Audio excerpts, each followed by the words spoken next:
What is up, everybody, and welcome back to another video. And in today's video, we are going to be discussing the defensive tackle the Detroit Lions signed this morning, while also replacing another defensive tackle. Let's get it started.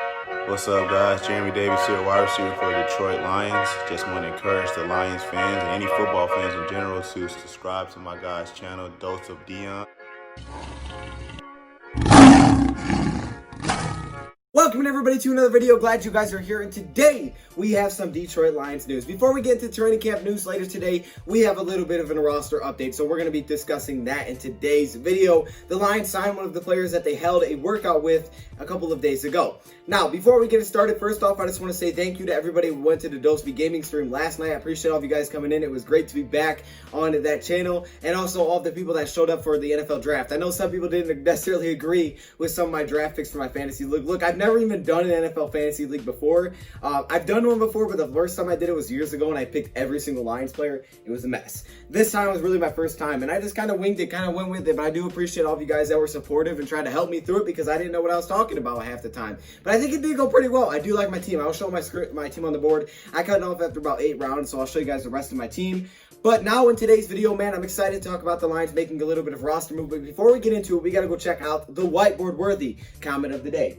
Now, this one is a question. I only have 2 things up there. I could have written a lot more, but it says overrated, underrated. So basically what I want you guys to do is comment below who you think is the most overrated team heading into the 2020 NFL season, and who is the most underrated team heading into the 2020 NFL season, excluding the Detroit Lions. I mean, I know a lot of people were going to put the Lions on one of the 2. Don't put the Lions in here, okay? Every NFL team, just not the Detroit Lions. So out of the other 31 NFL teams. All right, so for me personally, I really haven't thought about this one too much, to be honest. I think the Patriots should be in there. I feel like the Patriots aren't getting that much love. Some people think they're going to be really bad. I think that's a good one to put in underrated. For overrated, I'm going to go with the Cardinals. I feel like the Cardinals have been getting a lot of hype. Not necessarily that they're going to be bad. I think they're going to improve. I just don't know if they're going to be as great as people necessarily think. So those will be my 2. Let me know yours in the comment section below. Also, I just want to touch on this before we get into the video as well. Someone asked about this.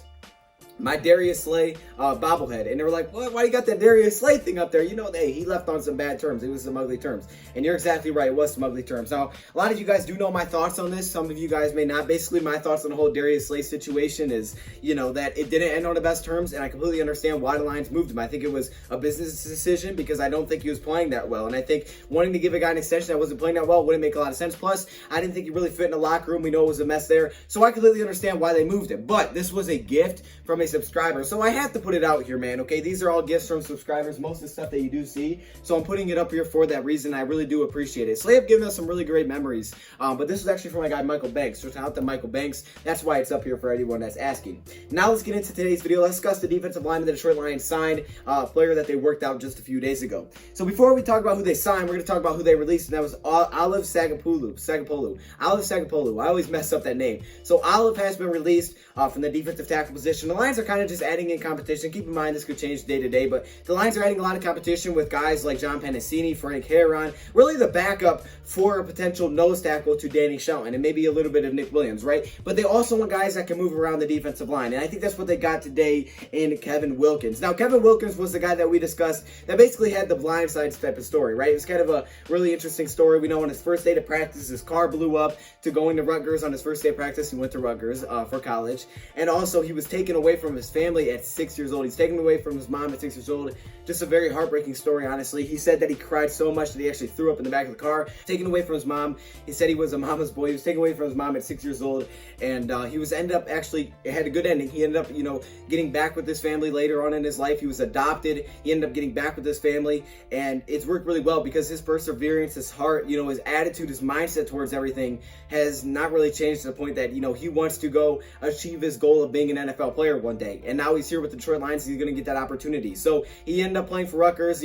I just love the heart, and I think that's a huge reason the Lions made this move. I thought it was just an incredible story. It's remarkable to see a guy do that, see a player go through all that, the adversity, and end up in the NFL, right? I mean, we've seen players go through some really tough times, and they're able to push through it and kind of end up where they are. And you kind of see that here with Kevin. I think we've seen that with some of the guys the Lions bring in, right? The Lions want that personality in their locker room, right? They like those guys that have been through it, that continue to push through it, right? That are just tough tough players, and they have a huge heart. And that's kind of what I think the Lions got here in Kevin Wilkins. Not only what they got on the field, but I think what they got mentally in Kevin Wilkins is great. Now let's discuss what he does well. Well, he's a 6'2", 304-pound defensive lineman that was an undrafted free agent out of Rutgers last season. Spent some time with the Eagles and the Giants practice squad. He actually signed a futures contract, but recently he was released by the New York Giants. So the Lions bring him in.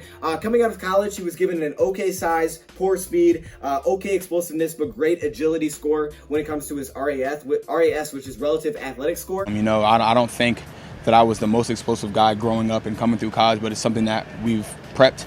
The way we lift, I guess I started getting explosive. You know, I never really paid attention to it. I just wanted to play ball. Basically, they said, hey, he has great agility. The rest of the stuff's not so great, but his agility is really good. And he also has great versatility. He has that ability to move around the entire defensive line for the Lions because we're in a 3-4 defense, right? He has the ability to play both the 1 technique and the 3 technique. So you can put him out there as a 3-4 defensive end, and you can also plug him in as a nose tackle. So that's great. We know pretty much every player the Lions bring in has to be able to play more than one position. Are you playing 5 technique at 315 pounds? It's not ideal for a 315-pounder to be playing out there, you know. My coaches believed in me, and as long as I had them supporting me, I could go out there and do my job. So I definitely didn't think I was playing out of place.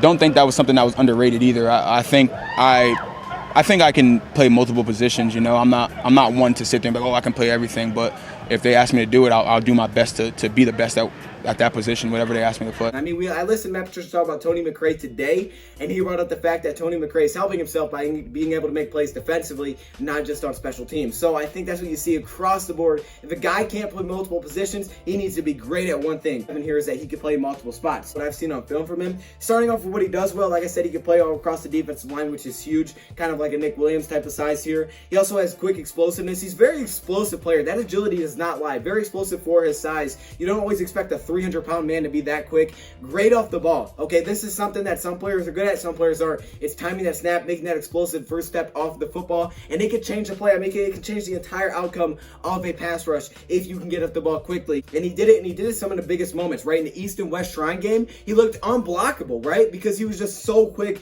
off the snap that he just dominated. And when he has that timed up, if he has your snap count timed up and lined up, he's going to be a problem. He's going to be a really big problem in the pass rushing. Now, some of the weaknesses, right? Not the most consistent. You can see that in his production, pass rush, and making run stops. A few sacks in his college career. Really didn't have any production early in his career with Rutgers, which happens. I mean, it kind of comes with playing time. But his production was never crazy, especially getting pass rush. So that's something that, you know, you see the kind of consistency concerns there with him. He did play at the Big Ten where he played for Rutgers, so he played a lot of competition, which is great. The Lions want guys that have played a lot of competition. They bring in a lot of guys like that, whether it's SEC, Big Ten. Those are 2 main conferences that they always look at because those players have been with that competition. It's either you're going to go out there and get put on your back, or you're going to have to fight, you know, and I don't want to go out there. Definitely don't want to get put on my back in front of thousands of fans. So, you know, the 4 years that I've been here, I played against some great players, you know. And I think that's definitely helped tremendously. You know, it helped me in the East-West Shrine game, playing against different guys from different conferences. He also was a 4-year player at Rutgers, a redshirt senior. So what I see there is a guy that's been working with it. He's developed. He's gotten better year after year after year. You can see his production go up. That's huge. I think those are little things that you need to check on. Going back to his strengths, his read and reactability is impressive. Now, this is something I like with Jayshon Cornell, and you see it again here with our guy in Kevin Wilkins. Read and react. One of the most important things that you look for in a defensive lineman is their ability to make plays on the fly, right? To react to what's going on, whether it's a draw, a screen, whatever it may be, to be able to react to that, be in the right position. Especially if you're going to play multiple defensive line positions, you need to know your role, and you need to be able to take advantage of that, not be in the wrong place. Go directly to the running back, right? You don't want to try to get to the backfield because that's where they want you. Same thing with the screen. You have to be able to recognize that, get in the right spot, and try to limit whatever that play is, you know, get in the passing lane. That's what I see out of him, and that reading reactability is what really makes a big difference. And I feel like I see this with a lot of guys that played in college for multiple years. If a guy's played in college for, 3-4 years, a lot of times that ability really improves, and you start to see it at their latter end of their career. You start to see that ability to, be a very smart player on the field. Also, some things that the Lions like, the versatility, things that you can build on for a depth guy. And he's going to compete with guys like John Pennicini. But I think what you really see is his heart, right? You really see that drive in his game, and it's just something that not everybody honestly has it, but you've seen it with him, right? He's been through some things, and that ability, right? That just drive, that energy, that motor that he's brought, that perseverance that he's had to go through and deal with is just so incredible. And you know, you really got to give him props for that. You always have to look at those things. How is the player mentally, right? How is the player's personality? Those things are things that are very overlooked because you get caught up sometimes in the field so much. But if you don't have a good personality, we saw it last year that can be a problem with your team. So I think this is another guy that's going to buy in really well, and he has a chance to make the team. Who knows if he will, but I like the move that the Lions made here. This is 2 players now the Lions have brought in that we worked out. So hey, that's why it's important you guys watch those workout videos, because we signed 2 of the players, 2 of the 5 players. 40% of the players we talked about are signed. What? Let me know your thoughts, comments below, man. We'll be back with training camp updates later. Thank you, bye for watching, and I'm out.